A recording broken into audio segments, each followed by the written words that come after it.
This segment brought to you by Bob Schwartz Financial. Values, commitment, transparency.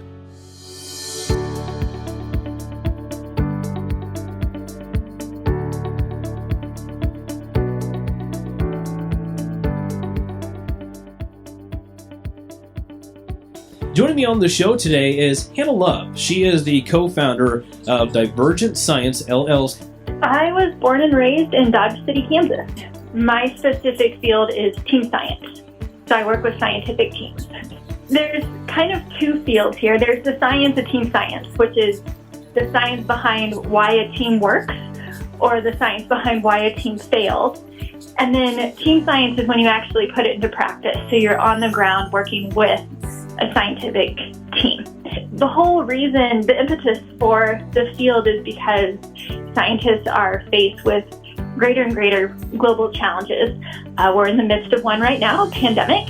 And so to combat some of these global challenges, it's not going to be one scientist in a lab trying to get this problem figured out. It takes whole groups of scientists working together to try and solve these global problems.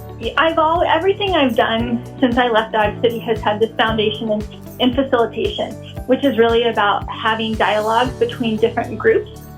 And so throughout my master's degrees, a lot of the work I was doing was based around facilitation. And in 2015, my advisor sent me to meet with some scientific teams and said, these teams are having trouble. Go see if you can figure this out, and we're going to try and study them. And I was like, all right, I'll go sit down with these scientific teams. And so I sit down with them and I'm like, oh my gosh, these teams have problems and we can solve these problems. We can help them communicate. We can help them translate their science. And as I was working with these teams, this was the very start of my PhD, I realized, hey, there's a whole field developing around. So there are a few extroverted scientists, but most are introverts. Most scientists actually do want to just go into a lab and do their work by themselves. And there's definitely still a place for that in science. By no means do I ever want to be like, oh yeah, that does not work anymore. It works. We need that. We need those people. But there are also these large scientific problems that people want to take on. So the pandemic is one right now. I've worked with a lot of infectious disease teams over the years. Infectious disease requires scientists doing work at a lot of different levels. We need people creating models about how disease is going to spread. And that is a different type of science than the person who's in the lab with the beakers figuring out, oh, what's this vaccine going to look like? Mm-hmm. And then there are other social scientists that come into play to figure out, okay, how are we going to communicate with people? How are we going to distribute the vaccine once it happens? And so all these scientists need to work together. That's hard. Mm-hmm. That's where I come into play, is helping them figure out, how are we going to get organized? How are we going to share information? How are we going to communicate when something works, when something doesn't work, when we run into trouble? And what is this going to look like over time? So I worked in water conflict facilitation, not in Kansas, but in the state of Colorado for a couple years.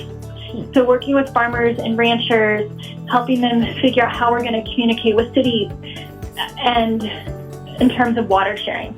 I also worked with a team one time about rural wealth creation, and they had different case sites, and they were doing these models to figure out how to generate more wealth in rural communities. Yeah, these are the type of topics that people take on, not just like little things. It's not something that one person can step in and solve with just a meeting or like a simple scientific formula. These are problems that take a lot of thought, a lot of input, a lot of communication. There's, hopefully a community component. Hopefully it occurs really early on in the process to help guide and direct where the science is going to go.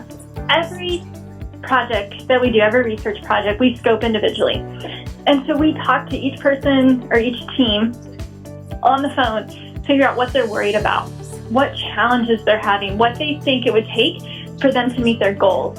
And then we write out a detailed scope of work, of suggestions, saying these are the steps that we think that you need to take in order to get there. And that's my favorite thing about Divergent Science, is that everything we do is customized for that specific team.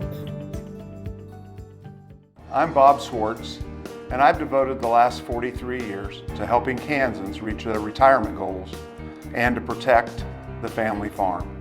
At Bob Schwartz Financial, we believe everyone should be able to live the retirement they've always dreamed of. Our team of professionals can help you create an efficient strategy using a variety of investment vehicles to help you address your financial needs and your concerns. Bob Schwartz Financial values commitment and transparency.